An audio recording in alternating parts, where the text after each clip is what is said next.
하나님 말씀은 신명기 21장 1절로 14절까지입니다.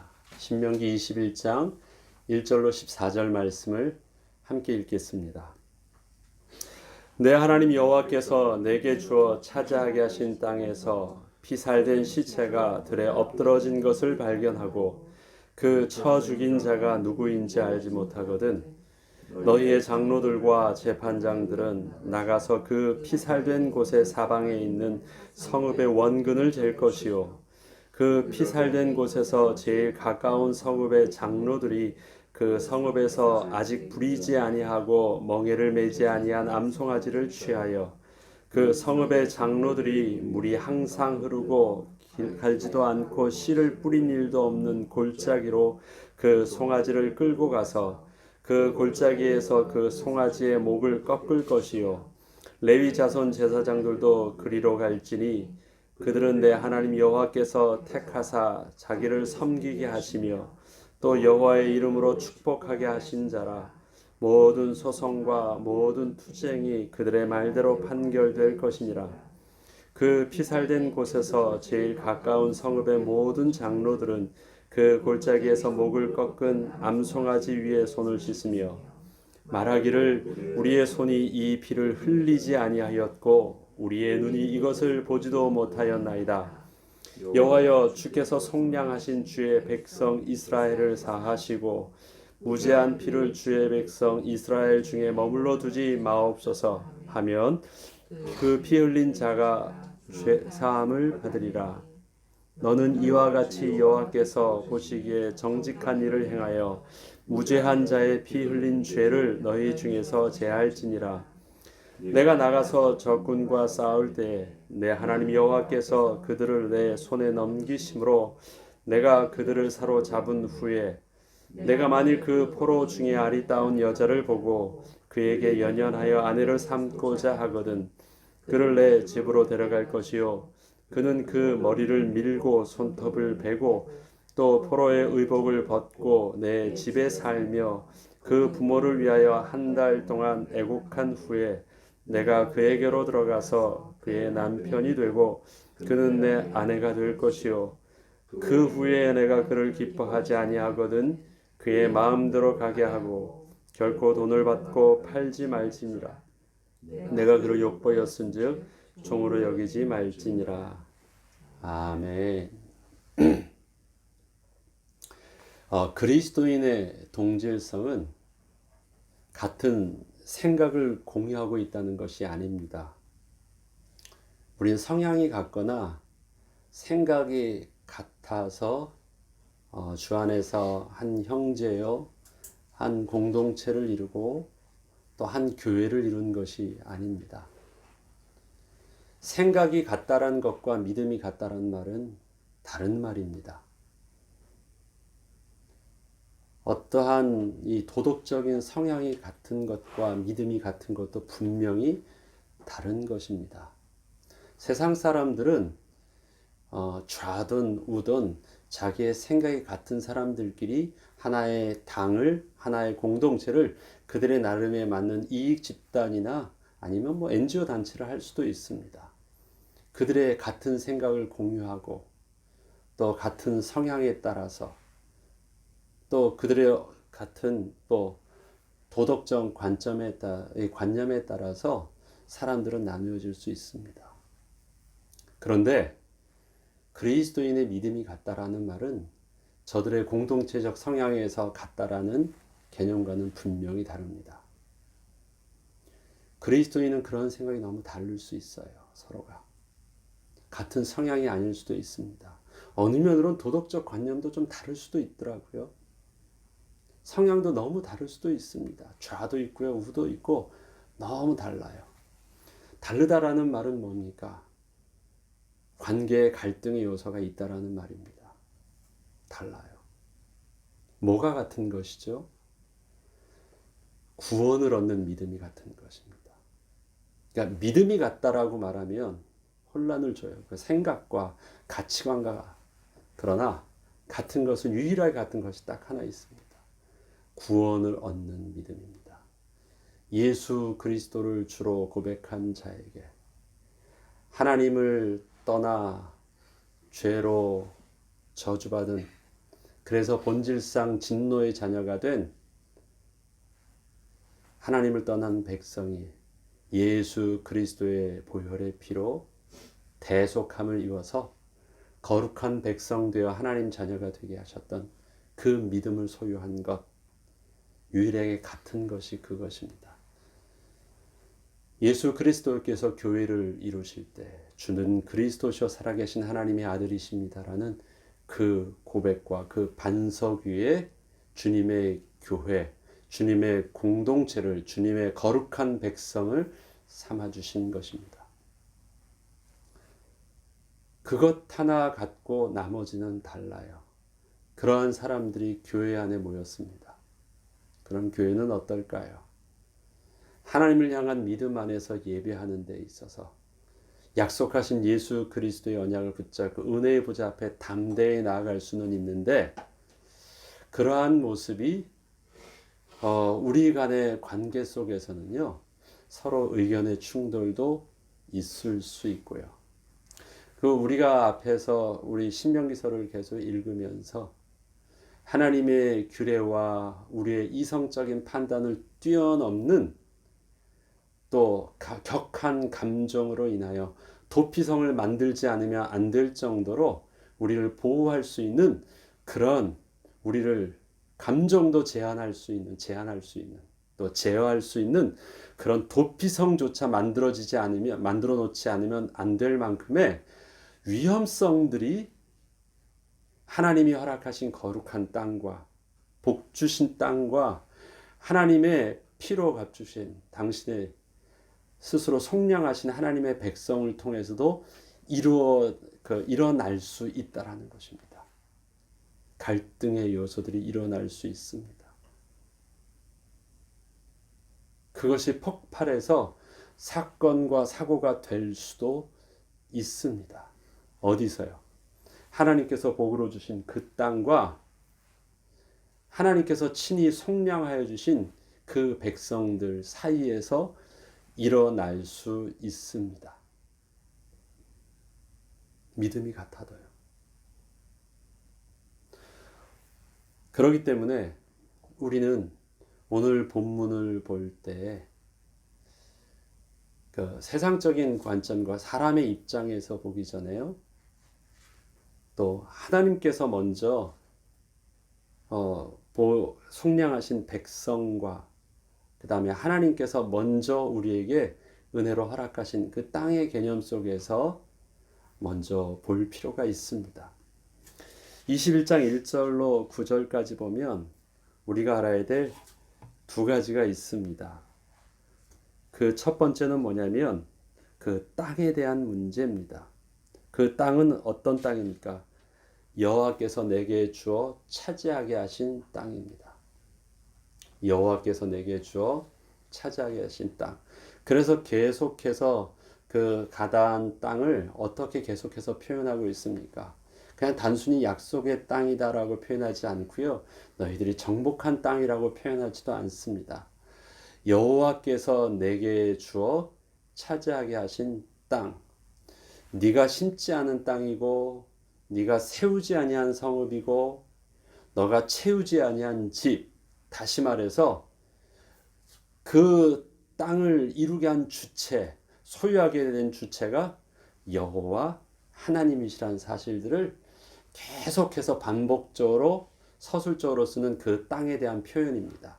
여호와께서 내게 주어 차지하게 하신 그 땅에서 일어난 사건입니다. 지금 피살된 시체가 있어요.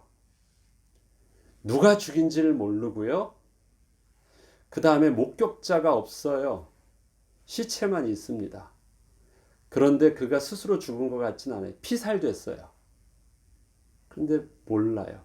그런데 그게 중요한 것은 그게 아무 데서나 죽었으면 상관없어요. 다른 지역에서 죽었으면 상관없어요. 그가 하나님의 약속의 땅, 여호와께서 내게 주어 살게 하신 그 땅에서 이루어진 일이라는 것 때문에 이게 문제가 되는 것입니다. 그래서 우리가 먼저 봐야 될 것은 그 시체를 보는 것보다도 있죠. 그 피살된 시체가 왜 문제가 됐냐고 하는 그 첫 번째가 여호와께서 내게 주어 살게 하신 그 땅이라는 것이고요. 그 다음에 또 봐야 될 것이 있습니다. 그 시체가 의미가 있는 것은 두 번째 8절입니다. 여호와여 주께서 속량하신 주의 백성이라는 것입니다. 주께서 속량하신 주의 백성이라는 것 때문에 그 시체가 지금 문제가 되는 거예요. 주께서 속량하신 주의 백성. 그 땅에서 일어났는데요. 그 땅에서 살고 있는 주의 백성의 문제입니다.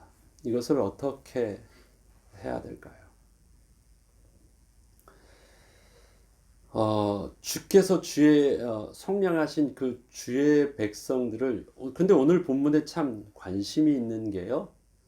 누가 죽였는지를 찾으려고 하는 노력들이 아니에요. 피살자가 누군지 그러니까 살인자가 누군지 몰라요. 그러면 장로들과 레위인들이 모여서 목격자를 찾아내고 아니면 거기서 지금 우리 현대 이 과학에서 또 현대 경찰과 검찰에서 하는 모든 수단을 다 동원해 가지고 어떻게 해서든지 범인을 찾아내려고 하는 것이 아니라요. 오늘 본문을 보면 그 범인에는 그렇게 관심이 없어요. 하나님의 주권 속에서 또 사람을 찾아내려고 하는 노력을 하지 않고요. 그것보다도 하나님의 거룩성을 훼손한 그 부분들, 그것을 다시 회복시키려는 데 온전히 오염되어 있는 부정하게 된 그 부분들, 그 다음에 정죄되어 있는 그 부분들을 정상적으로 회복하는 이 방법을, 영적인 방법을 말하고 있습니다. 앞서 말씀드렸듯이 이 땅에서 갈등이 있을 수가 있어요. 둘이 보면요, 그 갈등이 정말 죽일 정도로 미워할 수 있는 감정의 격함까지도 올라갈 수 있어요. 그러다가 한 사람이 죽었어요. 그런데 누군지 몰라요.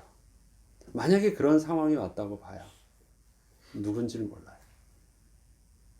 그럼 그걸 찾기 전에 지금 인간의 입장 속에서는 누가 옳고 누가 그르다고 해서 그것을 찾아내서 누구의 손을 들어주는 것, 그것이 더 중요한 의미인가? 하나님 보시기엔 그것보다도 더 중요한 의미, 그 다음에 하나님의 입장에서 우리가 더 두렵고 심각하게 문제고 중요하게 보여야 될 것이 있다라는 것입니다. 그것은 누구지든 간에 누가 죽였다고 보다도 그가 죽임을 당했는데 그가 하나님의 백성이라는 것이고요. 그 다음에 그 땅이라는 것입니다. 하나님께서 오늘 이스라엘 백성에 대해서 표현하는 모습이 땅에 대해서는 여호와께서 내게 주어 차지하신 땅이라고 표현을 하고 이스라엘 백성에 대한 표현은 뭐냐면 주께서 속량하신 주의 백성이라는 표현을 계속 씁니다. 속량하셨다. 대속해 주셨다. 대신 값을 치루어 주셨다. 리뎀션 하셨다라는 것이 대신 값을 치루어 주셨다. 이스라엘 백성은요. 증거가 있어요. 주께서 이스라엘 백성을 대신 속량해 주셨다. 값을 주어 치르게 하셨다라는 그 증거가 어떤 일들과 어떤 사건을 근거로 하고 있죠. 유월절 어린 양 때 애굽에 있는 모든 지역의 사람, 그때는 고센 지역도 피해가지 않았습니다.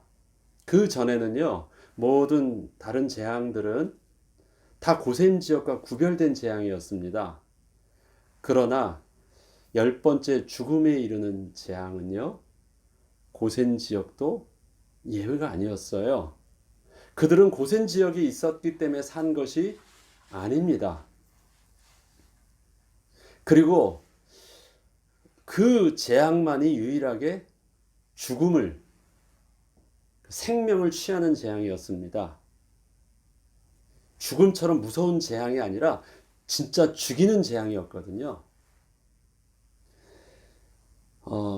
하나님의 말씀을 불순종했을 때 오는 확실한 하나님의 형벌은 무엇입니까? 결과가 무엇입니까? 정령 죽으리라 해요. 그래서 10번째 재앙에 대한 근거는 뭐냐면 바로가 하나님을 거역하고 하나님을 대적한 것입니다. 그것을 명확하게 두고 그 죄로 인하여 죽음을 선택한 것입니다. 죽음에 이르는 죄의 저주를 받게 된 것입니다. 그런데 그 죄는 모든 사람이 다 하나님을 거역한 죄이기 때문에 아무도 피해가지 못했습니다. 이스라엘 백성도 피해가지 못해요. 그런데 그때 하나님 말씀에 순종하고 그 말씀대로 속량한 자, 하나님께서 은혜의 방편을 허락하여 주시고 그 말씀대로 은혜의 방편을 붙잡은 자는 살았어요. 그것이 바로 어린 양의 피를 문설주와 좌인방에 바른 것입니다. 그래서 그 순종에서 한 자는 살았는데요. 이것에 대해서 하나님께서 나중에 값을 요구하시는 거예요. 내가 너에게 살려주었지 않느냐. 살 수 있는 방법을 가르쳐 주었어요. 그래서 그들이 하나님께 그 방법을 가지고 살았어요. 생명과 어린 양의 피로 대속했지만 하나님께서 너희에게 특별히 그렇게 살게 하여 주셨다라는 사실들을 명확하게 하기 위해서 이스라엘 백성들을 통해서 취한 것이 있습니다. 그게 뭐였죠? 레위인이에요. 레위인은 내 몫이라고 하세요. 내 몫의 근거가 어디에 있느냐? 여러분 속전이라고 아시죠? 속전. 이스라엘 백성들이요. 하나님 앞에 이젠 속전으로 그 세금을 성전세를 드리는데 그 속전은 어떤 의미냐면요. 레위인의 숫자가 있습니다. 예를 들어서 레위인의 숫자가 100명이에요. 나머지 11지파의 숫자 중에서 장자가 있습니다. 장자의 숫자가 90명이에요. 장자의 레위인의 숫자만큼 장자의 숫자를 뺍니다. 그러면 100 마이너스 90 하면 레위인의 레위인의 숫자하고 장자의 숫자를 대입했을 때 10명이 모자라요. 10명분이 모자라요. 그럼 10명분은 어떻게 하느냐? 그것을 돈으로 해서 성전의 세겔로 하나님께 드립니다. 그게 속전이에요. 그 말은 뭐냐면 레위인은 너희 생명을 대신해서 당신의 소유로 삼으신 거예요. 그렇게 하고 저들을 속량시킨 것입니다. 그래서 저들이 산 것이에요. 명확하게 값을 지불하였다라는 것입니다. 이스라엘 백성을 주께서 속량하시지 않으셨습니까? 속량하셨다라는 그 근거를 누구를 보면 레위인이 하나님의 소유가 된 것이거든요. 하나님이 값을 주고 사신 것이거든요. 그래서 그 장자의 수만큼 계산을 해서 언제나 레위인이 하나님의 소유라는 것을 알게 하셨고 이스라엘 백성들이 값주고 사신 백성이라는 사실들을 다 알게 하신 것입니다. 그 하나님의 백성, 하나님의 주권 속에 있는 그 생명이 하나님의 주권 속에서 다루어지지 아니하고 사람의 손에서 무죄한 피를 흘리게 된 것이에요. 그러면 무엇이에요? 하나님의 거룩성이 훼손된 것입니다. 하나님께서 주어 살게 하신 그 땅이 피를 흘리면 안 되는데 그 땅의 거룩성이 훼손된 것입니다. 이걸 한번 이렇게 생각해 보시죠. 여러분, 어떤 사람이요, 어느 지역에 가든 예를 들어서 산을 이렇게 가고 있는데 피살된 것을 보았어요. 거기 사람이 죽어 있어요. 음침한테 죽어 있어요. 소문이 돌았어요. 그럼 사람들은 어떨까요? 그 가는 것이 두려워. 거기에 뭐 누가 와서 죽었다고 말할 수도 있고요. 또 어떤 사람은 거기 귀신이 있더래. 우리나라의 전설의 고향에 보면 뭐 그런 데가 있잖아요. 그래서 전설의 고향에서 주로 다루는 저게 뭐예요? 원한으로 죽으면. 예. 원한으로 죽어 어떤 집에 흉가가 있는데 거기 보니까 원한으로 죽어가지고 그 원한이라는 게 뭐예요? 억울함을 가지고 죽었다라는 것이에요. 여기서 보면 오늘 본문에 보면 그게 바로 무죄한 자의 피입니다. 무죄한 자의 피. 그런데 그가 무죄하게 죽었는지 죽일만 해서 죽었는지는 우리는 알지 못해요. 네. 실질적으로 두 사람의 관계 속에서 정말 죽일만 했는지 뭐 그런 경우도 충분히 있을 수 있잖아요. 네. 내가 볼 때 저 사람 심증은 있는데 그 증거가 없어가지고 팔팔하게 살아있어요. 나는 알고 있는데 이 법은 저 사람에게 안 돼. 그래서 내가 가서 몰래 죽였다고 쳐봐요. 그러니까 여러 가지 다양한 경우 속에서 누구와 누구인지 죄 있는지는 몰라요. 그것 따지기 전에 어쨌든 그 죽음에 오는 영향력들은 그 지역과 그 땅이 하나님의 거룩성이 회복됐어요. 왜? 그곳에서 하나님의 다스림의 평화와 안정감과 하나님의 통치하심을 이스라엘 백성은 그 무죄한 자를 피를 흘렸던 그 장소를 가면 두려움을 느끼거나 다른 어떤 영적인 눌림이 있거나 하나님의 거룩하심의 통치가 그 속에서는 오염된 곳으로 말도 안 되는 그 어떤 그 믿음들을 소유하게 되기 때문에 그래요. 그래서 깨끗이 해야 돼요. 그런 일이 없도록. 그 다음에 하나님의 백성이라는 이유 때문에 잘잘못을 따지기 전에 하나님의 백성을 하나님의 생명의 주관 속에 놓지 않고 이 땅에서 죽임을 당했다라는 그 자체가 죽어도 싸, 맞아도 싸라는 저주받아도 싸라는 정죄함이기 전에 하나님의 거룩하심 속에서 이것은 사람이 건들면 안 된다라는 것을 전제하고 왜? 누군지에 대한 이건 아무것도 모르니까 객관적으로 아는 증인이 있으면 그렇게 해서 하나님의 주권 속에서 주신 율법 속에서 처리할 수 있어요. 그래서 그것도 사람이 처리하는 게 아니잖아요. 하나님이 처리하는 것이에요. 하나님의 법으로 하는 것이니까.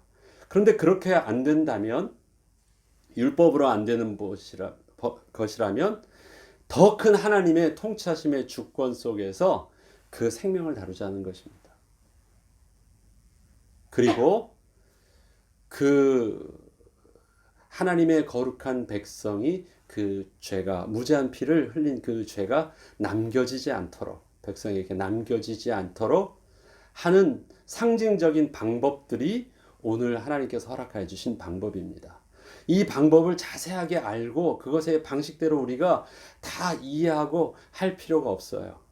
하기 전에 이렇게 해야 되는 굉장히 중요한 의미는 무엇입니까? 그 땅이 오염되지 않았다는 것. 하나님의 거룩성을 다시 회복시키는 작업을 하는 것. 그러기 위해서 하는 것이 멍에를 매지 아니한 암송아지. 우리가 멍에를 맸다라는 것은 그 자유에서부터 일시키기 위해서 멍에를 맨 거 아니에요? 종노릇한 거예요. 죄로 종노릇하게 하게 하는. 그래서 그렇게 속박받았던 적이 한 번도 없는 송아지, 암송아지. 그를 가지고 또 피를 흘리게 하지 않고 어떻게 해요? 목을 꺾어서 죽여요. 피를 흘리지 않게 해요. 그래서 그 원한에 대한 어떤 그 죽임들을 2차 또 피를 흘림에 그것을 하지도 않아요.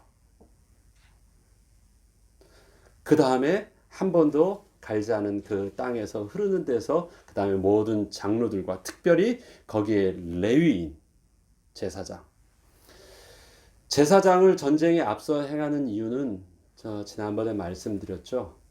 이것은 하나님의 전쟁이다라는 것을 알게 하기 위해서. 그래서 하나님의 그 거룩한 백성이 그곳에 있다라는 것은 하나님의 임재하심을 알게 하는 것. 그래서 레위인 제사장에게 간다는 것, 레위인 제사장에 가서 판결하고 그것을 증언한다라는 것은 무슨 말이냐면 하나님이 그것을 보고 계시다라는 영적인 의미를 담은 것입니다. 그렇게 해서 모든 장로들이 하는데요. 이 장로들이 어떤 장로들이 하냐면 피살자가 죽은 데서 원을 그렸을 때 제일 가까운 성읍. 네. 그러니까 피살자가 죽었는데 우리는 잘못 없어요. 우리랑 관계가 없어요. 우리의 영역이 아니에요. 다 피할 수 있는데요. 정하는 규칙이 어떤 관계가 있느냐 뭐가 아니에요. 어디든지 상관없어요. 그들과 무관할 수도 있어요. 우리 동네 사람이 아닐 수도 있어요. 다른 지파 사람일 수도 있죠. 그러나 그 성읍에서 제일 가까운 지역의 장로들이 온다라는 것은 어떤 의미겠습니까? 이 한 개인의 피살자의 죽음이 그 다음에 동네 밖에서 일어났던 죽음이라 할지라도 그 죽음을 나와 무관하고 우리와 무관하게 보지 아니하고 한 지파라는 개념도 떠나서 이스라엘의 모든 하나님의 백성의 죽음이라는 사실로 그것을 다루고 있는 것입니다. 그래서 그 성읍을 두고 이 사람이 어느 지파 사람이냐라는 것도 중요하지 않고요. 지금 우리식대로 한다면 그가 어느 지역에 살지, 그 거주지가 누구지, 그에 관련되어 있는 형제나 아니면 뭐 이렇게 다 찾아서 뭔가 관계 있는 쪽에서 진행을 하겠죠. 그게 아니에요. 그냥 딱 원을 그려가지고 반원을 그려서 거기서 가까운 사람. 이 문제는 이스라엘 백성의 문제다. 이 땅은 하나님의 땅의 문제다. 우리 동네 밖에 있으니까 나랑 무관하다고요? 그러한 말이 아니에요. 그 땅 자체는 바로 하나님께서 주어 차지하게 하신 거룩한 땅이다. 그래서 개개인의 인간적인 관계 속에서 문제를 해결하려는 것이 아니라 하나님과 하나님의 백성, 하나님과 하나님이 주신 거룩한 땅의 문제 속에서 그것을 바라보면서 처리하고 있습니다. 피살된 시체는 또 그것을 그렇게 할 수밖에 없는 것은 율법대로 온전히 처리할 수 없는 정확하지 아니한 증거와 증인이 정확하지 않은 또 피살자였기 때문에 그것을 가장 큰 하나님의 통치와 하나님의 거룩하심 속에서 그것을 다루고 있습니다. 이것이 하나님의 백성과 하나님의 땅에 대해서 본 부분, 그 다음에 그것을 처리한 모습이었습니다. 그래서 그 땅에 이스라엘 하나님 백성의 거룩함을 유지하고 그 하나님이 주신 땅을 유지합니다. 그 다음이 여자를 포로로 아내로 삼는 규정입니다. 근데 이것도 결혼 문제로 보기 전에요. 이 앞의 문제는 제가 앞서 말씀드렸듯이 공동체는 믿음의 문제이지 성향과 아니면 같은 생각과 같은 도덕적 관념의 문제가 아니라고 했습니다. 그래서 다룰 수 있어서 올 수 있는 갈등들, 그것을 하나님의 법으로 다루게 했는데 뒤에 부분은요, 이 여자 포로를 아내로 삼는 규정입니다. 어제 그 말씀드렸던 부분 중에서 이스라엘 백성들이 하나님이 주신 땅의 모든 호흡하는 생명체는 다 죽여버리게 하셨습니다. 그러나 그 땅이 아닌 지역에 있어서는요, 남자는 죽이고 나머지는 다 탈취물로 취할 수 있었어요. 근데 그 탈취물 속에 사람이 있고 여자가 있어요. 그런데 그 여자를 단순히 종으로 삼고 싶지 않고 아내로 삼고 싶을 만큼 너무 여자가 마음에 들어서 이 남자가 아내를 삼고 싶대요. 삼을 수 있어요? 없어요? 있대요. 그 땅에서 취한 자가 아니기 때문에 삼을 수 있다고 합니다. 그런데 하기 위해서 하는 방법을 보면요. 이 여인에 있는 모든 털을 밀고 그 다음에 모든 옷을 벗기고, 그러니까 그 전에 있었던 모든 것들을, 그 옷들도, 입었던 옷들도 다 벗기고 있었던 치장하고 모든 했던 것들을 다 벗기고 정결케 되는 그 기간을 정하게 합니다. 굉장히 이것도 상징적인 행위죠. 지난날의 과거의 그의 습성과 과거의 문화 모든 것로부터 깨끗하게 하는 과정입니다. 그 다음에 하는 것이 있어요. 그가 그들의 가족과 사랑하는 부모를 위해서 애곡하는 기간을 줍니다. 왜? 그도 단절, 잃어버려서 그 가족의 구성으로부터 이루어져서 새로운 환경과 새로운 문화 속에서 또 한 집안의 아내로 와야 되기 때문에 그래요. 그렇게 다 그 인간적으로 해줄 수 있는 모든 부분들을 다 배려하고 해줍니다. 그래서 아내를 삼아요. 사는데 마음에 안 든대요. 뭔가가 자기가 보았던 것보다 기대한 대로 안 돼서 보낸대요. 그때 주의할 것을 말하는 것입니다. 그때는 너를 종이로 여겨서 팔려고 하지 말라. 그는 종된 자가 아니라 너의 아내된 자였다라는 것입니다. 팔지 않고 그대로 놓아주라고 합니다. 네. 그리고 내가 그를 욕보였은 즉 종이로 여기지 말지니라. 자, 여기서 나와 있는 이 부분들은요, 도덕성입니다.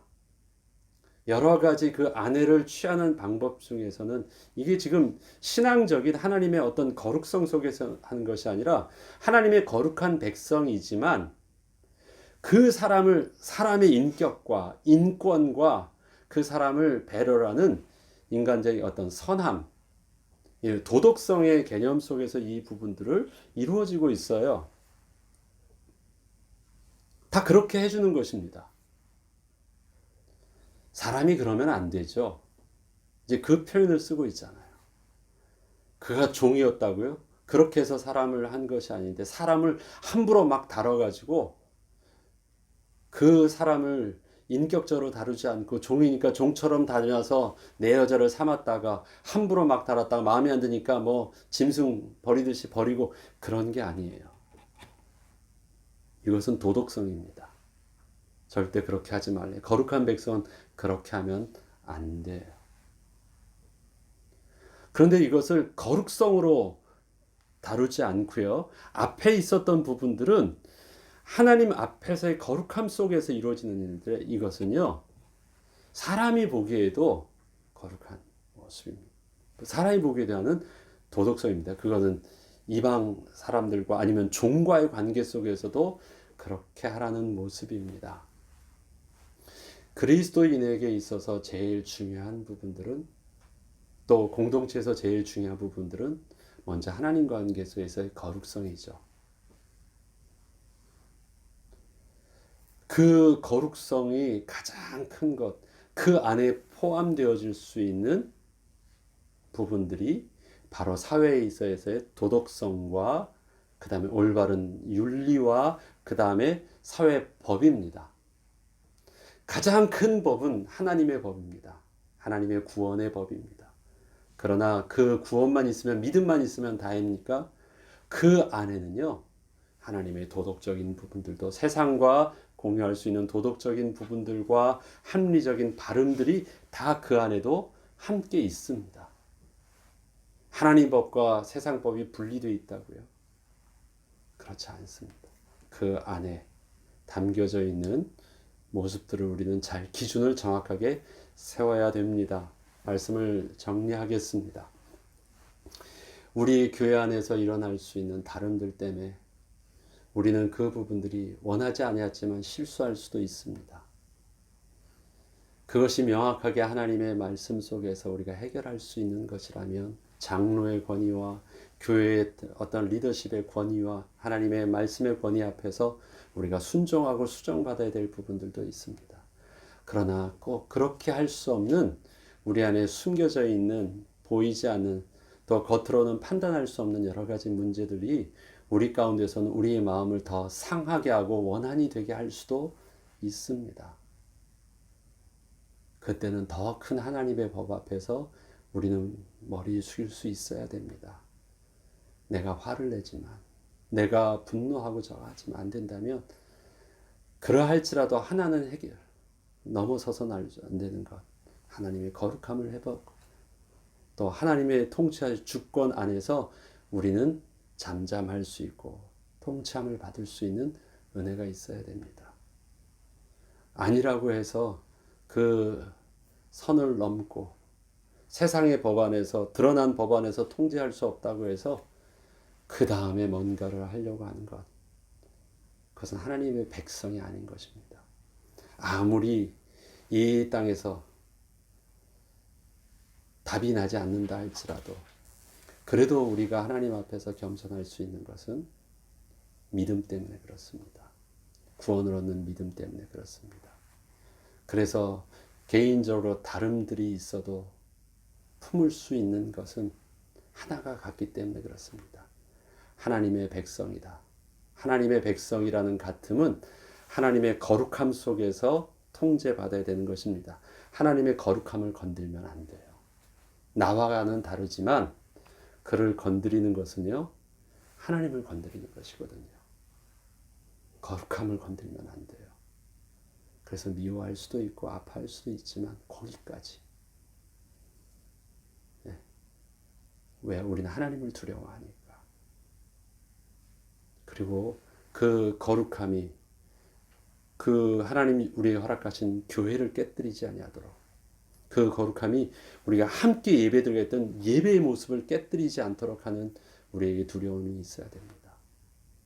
그래서 나랑 참 다르고 싸웠던 내 형제와 아니면 우리 같은 성도들과 예배할 수도 있어요. 왜 그렇습니까? 그건 하나님의 거룩함이고 하나님께서 함께 하시는 공동체니까. 그거를 무너뜨리는 것은요, 믿음이 없는 것이고 그것을 깬다라는 것은 정말 겁이 없는 것입니다. 하나님을 두려워하지 않는 것은요. 여러분에게 있는 미움들, 미움 자체가 나쁜 것 아닙니다. 다를 수 있으니까요. 그렇지만 그게 선을 넘지 않는 하나님의 은혜 가운데 하나님의 주권과 거룩함 속에 우리의 모습이 통제받는 은혜, 그러기 위해서 앞서 말씀드렸듯이 나 자신도 내가 감당할 수 없는 그런 연약함과 죄성들, 하나님, 나의 삶에 평상시에 우리가 뭐가 있어야 된다고요? 도피성을 준비해 놓는 거예요. 그게 우리가 성령에 제한받도록 도피성을, 그리고 하나님 앞에 붙들림 받을 수 있는, 보호받을 수 있는 그 은혜를 우리 삶 속에서 늘 준비하는 영적인 비밀들이 저와 여러분에게 있어야 합니다. 주의 말씀 속에 우리의 영적인 기준들을 바로 세울 수 있는 은혜가 있길 주 이름으로 축원합니다. 주기도문으로 마치겠습니다.